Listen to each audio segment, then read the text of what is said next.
बेटा चैप्टर वही प्राची और प्राण दे बेटा। बेटा शुरू करते हैं। चैप्टर का नाम है पॉवर्टी। पॉवर्टी का मतलब गरीबी, गरीबी का मतलब भाई दिनेश सर भाई साहब सीधी बात है। तो बेटा गरीब इंसान होता कौन है बेटा, इसके बारे में पढ़ रहे हैं। बहुत इंटरेस्टिंग चैप्टर है और बहुत मजेदार चैप्टर है, पढ़ते बेटा। देखो बेटा सबसे पहले समझते हैं गरीब होता कौन है। What is poverty and who are the poor. Poverty is inability to fulfil the basic requirement of life. Poverty का मतलब होता है जब एक इंसान, उसकी क्षमता नहीं होती कि वो भी बेसिक रिक्वायरमेंट लाइफ की पूरी कर सके। The minimum requirement include food, clothing, housing, education, health facilities. ये पांच चीजें, food, cloth, housing, education and health facilities. If this minimum needs are not fulfilled, अगर ये मिनिमम नीड को हम फुलफिल नहीं कर सकते तो जो इंसान होता है उसको दर्द होता है, सफर करता है। There is a loss of health, efficiency, sickness and disabilities render him himself render him helpless in all walks of life. जब ये पांच चीजें वो पूरी नहीं कर सकता ना, उसको हमेशा हताश फीलिंग होती है, यार मैं बेकार इंसान हूं, मैं कुछ नहीं कर सकता। ये पांच चीजें बहुत ज्यादा जरूरी होती है इंसान के। generation after generation he lives in a poverty, grows in poverty, dies in poverty, poverty breeds और multiple ills है कि वो मरता भी पॉवर्टी में ही है, जनरेशन आफ्टर जनरेशन उसकी दर पीढ़ी भी पीढ़ी वो भी गरीबी में ही जीती है। That is known as poverty. समझ आया बच्चों।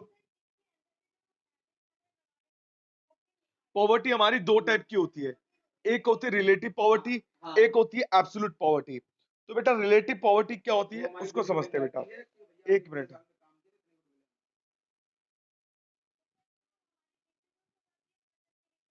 मैं तो होता तो भगा देता इसको।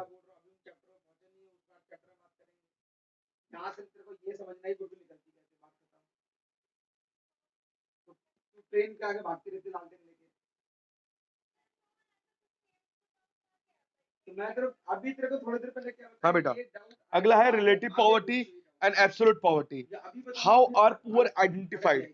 तो बेटा ये दो वेरिएंट है पॉवर्टी के, उसको हम समझते हैं। सबसे पहला रिलेटिव पॉवर्टी, ठीक है।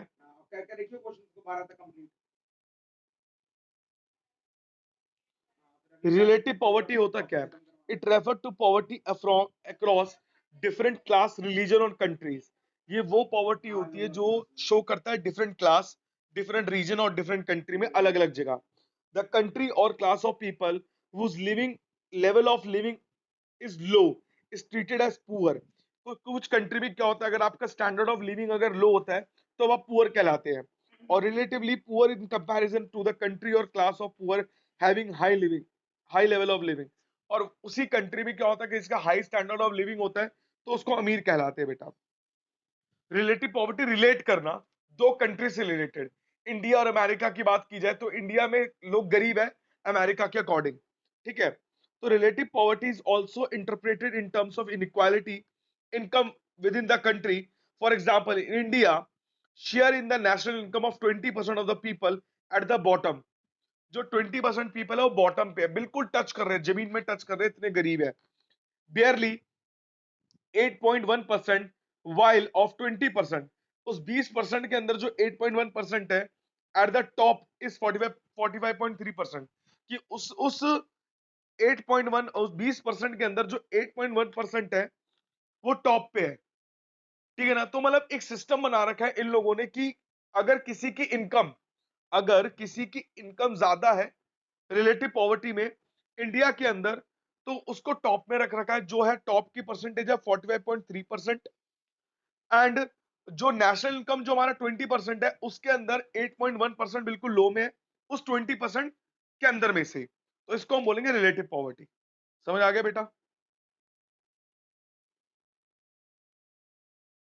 आगे बात करते हैं एब्सोल्यूट पॉवर्टी की तरफ। अब एब्सोल्यूट पॉवर्टी बिल्कुल मेजरमेंट के ऊपर बेस है। किसके ऊपर बेस है, मेजरमेंट के ऊपर। In India, the concept of poverty line is used as measure of absolute poverty. Absolute poverty के measurement पे base है। Poverty line refers to the cut-off point. Cut-off point है in terms of per capita expenditure that divide people of a region as poor and non-poor. जो depend करता है expenditure को लेकर। जहां एक्सपेंडिचर की बात आती है वहां पर हम एब्सोल्यूट पॉवर्टी की बात करते हैं। In India person who spend 816 रुपए ऑन कंजम्पशन, जो एक महीने के अंदर 816 रुपए खर्च करता है रूरल एरिया में और 1000 रुपए खर्च करता है अर्बन एरिया में, तो उसको हम बोलेंगे 1000 पे भी खर्च नहीं कर पाता या 1000 तक खर्च करता है, उसको हम गरीब कहलाते हैं। ठीक है, अगर वो इससे ज्यादा खर्च करता है तो अमीर है, अगर वो इतने भी नहीं कर सकता तो वो गरीब है। Based on the new official poverty line 2011-12, poverty rate in India is estimated at 21.9%। 21.9% है जो पॉवर्टी रेट एस्टिमेट किया है। In terms of total number of absolute poor, 21.9% in India covers 50% of the absolutely poor in the world.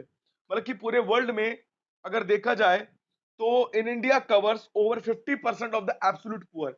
India पूरे world का 50% cover करता है absolute poor के मामले में। ठीक है बेटा, पूरे वर्ल्ड का लिखा हुआ है यहाँ पर, ये मैं नहीं बोल रहा हूँ, ये बुक बोल रही है कि पूरे वर्ल्ड का 50% कवर करता है हमारा इंडिया। हाँ, तो बेटा ध्यान रखना इस बात को, द पीपल वो never move above the poverty line, जो इंसान कभी भी अमीर बन ही नहीं सकता, ना वो कभी बढ़ भी सकता, उसको क्रॉनिक पुअर बोलते हैं। क्या बोलते हैं बेटा? Chronic poor. कोई डाउट? ठीक है भाई, आगे चलते हैं। आगे चल, वो तो डिपेंड करता है भाई।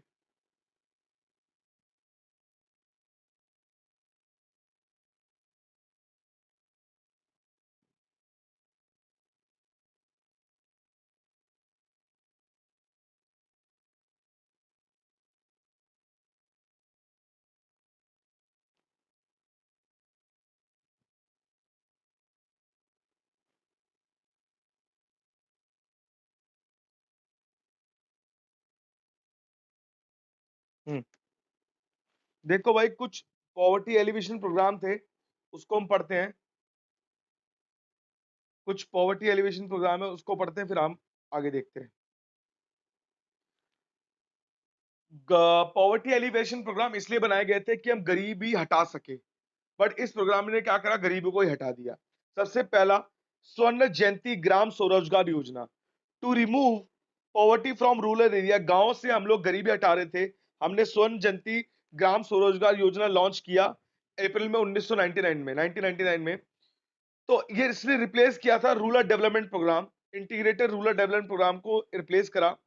Training for rural youth programme, self employment को भी रिप्लेस करा इसने, उसके बदले हम ये लेकर आए। ठीक है, तो जैसे इसको रिप्लेस करा, अंडर दिस प्रोग्राम हमने क्या देखा कि large number of small enterprise आए इस एस्टैब्लिश कर रूरल एरिया में, और छोटी छोटी self help groups. What is self help group? कमेटियां। कमेटी में क्या होता है, 20 मेंबर इन्वॉल्व होते हैं, वैसे ही छोटे छोटे सेल्फ हेल्प ग्रुप बनाए गए कि जिससे हमने क्या करा, रिकंस्ट्रक्ट करा 2011-12 में इसको NRLM में, नेशनल रूरल लाइवलीहुड मिशन में। स्वर्ण जयंती शहरी रोजगार योजना को हमने कन्वर्ट करा किसने, NRLM में, क्योंकि हमने देखा कि बहुत सारे जो सेल्फ हेल्प ग्रुप थे वो हेल्प कर रहे हैं गांव को बढ़ने में, तो हमने इसको दोबारा से रिकंस्ट्रक्ट करा किसमें, NRLM में। तो NRLM का मिशन क्या था? देखो, अलाराम को बोला जाता था आजीविका, इसको बोला आजीविका बोला जाता था, क्योंकि इसके फर्स्ट फेज में हमने इंप्लीमेंट किया 150 गांव में 2012-13 में, जो सक्सेसफुल रहा। फिर हमने एक्सपैंड किया और 150 गांव में 2014-15 में, वो भी सक्सेसफुल रहा। 2016-17 में इसको हमने पूरी कंट्री में एक्सप्लोर कर दिया। तो अलाराम NRLM जो था, एक्सपेक्ट था कि हम लोग 90 लाख लोगों को सेल्फ एम्प्लॉयमेंट देंगे, और ये प्रोग्राम दोबारा से रीनेम किया गया, जिसका नाम रखा गया दीनदयाल अंत्योदय योजना, क्योंकि इसमें हम लोगों को क्या बोलते थे कि आप खुद को अपने पैरों पे स्टैंड करो, आजीविका दो, खुद को आजीविका दो, ये हमारा मिशन था। आगे चलते हैं, संपूर्ण ग्रामीण रोजगार योजना। इसमें क्या होता था, संपूर्ण ग्रामीण रोजगार योजना में लॉन्च हुआ था 1 सितंबर 2001 में। जोहार ग्राम समृद्धि योजना and employment assurance scheme were integrated into single योजना, मतलब इन दोनों योजना को मिला के हमने ये वाली योजना बनाई। द मेन ऑब्जेक्टिव क्या था कि एम्प्लॉयमेंट को, वर्कर जो भी सरप्लस वर्कर है उनको जॉब दे, और फोकस करे रीजनल इकोनॉमिक और सोशल कंडीशन पे, और फोकस करे डेवलपमेंट ऑफ इंफ्रास्ट्रक्चर पे, इकोनॉमी की। इंफ्रास्ट्रक्चर का मतलब बैंकिंग इंश्योरेंस से होता है, इन और रोड रेलवे से होता है। तो इसमें टारगेट सेट किया कि 100 करोड़ लोगों को जॉब दी जाए या फिर 100 डेज तक लोगों को जॉब दी जाए। 100 करोड़ नहीं होगा, 100 डेज तक लोगों को जॉब दी जाए। ये हमने मनरेगा में इसको बाद में डाल दिया था, हमने यहां से हटा के इसको मनरेगा में कर दिया था। प्रधानमंत्री पीजीवाई, प्रधानमंत्री ग्रामोदय योजना, ये लॉन्च हुआ था हमारा 2001 में। इसका एम था स्टैंडर्ड ऑफ लिविंग बढ़ाए लोगों का, health, primary education, drinking water, housing, roads. इसने इनकॉर्पोरेट किया, 3 प्रोजेक्ट को मिला के एक प्रोजेक्ट बनाया। प्रधानमंत्री ग्राम सड़क योजना, फोकस करते थे रोड पे, ठीक है। प्रधानमंत्री ग्राम आवास योजना, ये हाउस पे फोकस करते थे। प्रधानमंत्री ग्रामीण ड्रिंकिंग वाटर योजना, पानी को साफ करने पे फोकस करते थे। 3 योजनाओं को मिला के एक योजना बनाया गया, ठीक है। अगला छठा करते हैं, स्वर्ण जयंती शहरी रोजगार Yojana. This Yojana was launch in December 1 1997। Nehru Rozgar Yojana, prime minister integrated urban poverty eradication programme को मर्ज कर दिया गया कि पॉवर्टी को हटाएंगे।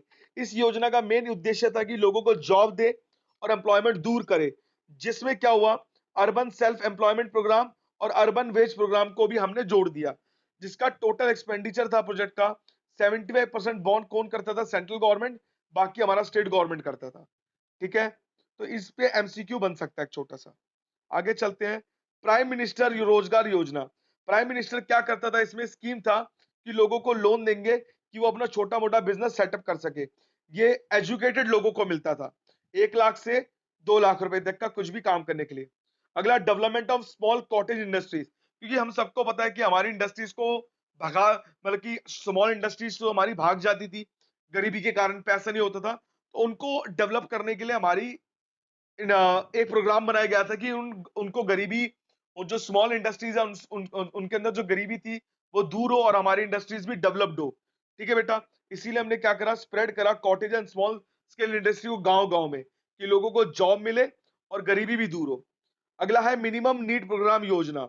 मिनिमम नीड में क्या था कि रेस करे स्टैंडर्ड ऑफ लिविंग, कि उनको एटलीस्ट खाने को मिले, एडल्ट एजुकेशन मिले, प्राइमरी एजुकेशन मिले, वाटर सप्लाई मिले, रूरल रोड मिले, रूरल इलेक्ट्रिफिकेशन मिले, घर मिले, एम्प्लॉयमेंट मिले, मतलब कि स्लम एरिया से उठ के अच्छे एरिया में आ सके वो। कहीं ना कहीं पुअर सेक्शन पे फोकस किया गया मिनिमम नीड प्रोग्राम पे। 21 प्रोग्राम, देखो इसमें 21 चीजें दी गई हैं, इसको खुद रीड करोगे, बहुत इजी है, कुछ भी नहीं है इसके अंदर। जितना भी मैंने पढ़ा है उसकी 21 बातें इसमें दे रखी है। तो ये 21 प्रोग्राम है, इतने इंपॉर्टेंट नहीं, फिर भी आप रीड आउट कर लेना। अगला मनरेगा। मनरेगा में क्या था, Mahatma Gandhi National Employment Guarantee Act में क्या था, हम लोगों को 100 दिन तक जॉब ऑफर करेंगे, जिससे वो 100 दिन के बेस पे 362 दिन बैठ के खा सके। तो कहीं ना कहीं इसको लोगों को हमने बेनिफिट दिया। 6-7 करोड़ लोगों को जॉब मिली थी, ऐसे नहीं कि नहीं मिली, बेनिफिट मिला है, बट ये धीरे धीरे सक्सेसफुल नहीं हो पाया। हमने अनस्किल्ड लोगों को जॉब दिया था, जो काम करना चाहते थे बट उनके लिए काम नहीं था मार्केट में। अगला है माइक्रो मुद्रा बैंक, ये तो मोदी ने निकाला था, Micro Units Development Refinance Agency Bank, Mudra Yojana था। The government has set up Mudra bank in April 2015। It objective to meet credit, छोटे छोटे कंपनी जो स्मॉल स्केल इंडस्ट्रीज थी उनको पैसा मिल सके, सेल्फ एम्प्लॉयड कर सके। अंडर मुद्रा योजना माइक्रो एंटरप्राइज इज एंटाइटल्ड, जो छोटी छोटी माइक्रो एंटरप्राइज थी उनको 10 लाख तक का लोन मिलता था कि अपने बिजनेस को और बड़ा कर सके। ये तो हमारा माइक्रो का काम। ये क्रिटिकल असेसमेंट क्यों था, क्योंकि परसेंटेज ऑफ पॉपुल, बिल्कुल बेटा, फ्री में थोड़ी देंगे। परसेंटेज ऑफ पॉपुलेशन थी वो हमारी बिलो पॉवर्टी लाइन थी, और कहीं ना कहीं इसलिए 46% था हमारा, घट के एलिवेशन की वजह से 21.9% हो गया।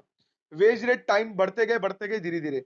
ये सारे प्रोग्राम फेल क्यों हो गए थे, क्योंकि देखो जो स्टाफ था इनएफिशिएंट था, काम कोई ढंग से नहीं करता था, एजुकेटेड लोग नहीं थे, रिसोर्सलेस, हम बातें करते थे बट पुअर, कभी अमीर ही नहीं हो पाता था इसमें, रिमोट एरिया में हम लोग पहुंच ही नहीं पाते थे। इंस्टीट्यूशन क्रेडिट मार्केटिंग सपोर्टिव नहीं था ज्यादा। डेफिनेशन ऑफ पुअर किसी को क्लियर ही नहीं थी आज तक लोगों को नहीं पता कि गरीब है कौन। डेफिनेशन ऑफ पुअर आज तक कभी किसी को क्लियर ही नहीं हुई। जो पावर ग्रुप्स थे, जो रूलर पार्टी होती थी वही प्रोग्राम बनाती थी, पर मान लो अभी अभी अगर मोदी का राज है, कांग्रेस ने अगर कोई बनाया होगा तो मोदी उसको फॉलो नहीं करने देगा, कि मोदी खुद के एलिवेशन प्रोग्राम निकालेगा, ऐसा होता था। पाप were largely, poverty alleviation programs were largely sponsored program, lacked participation of the people. अगर मान लो चलो गवर्नमेंट ने लैक्ड पार्टिसिपेशन, गवर्नमेंट अच्छा करती भी है तो लोग पार्टिसिपेट नहीं करते। तो कहीं ना कहीं कभी डेवलपमेंट ही नहीं हो पाई, जिससे अवेयरनेस कभी हुई नहीं पॉवर्टी प्रोग्राम की, जिसलिए क्रिटिकल असेसमेंट है। समझ आ गया बेटा सबको? इसमें पैसा बहुत खर्च होता था। कोई डाउट है बेटा? बेटा कोई डाउट है?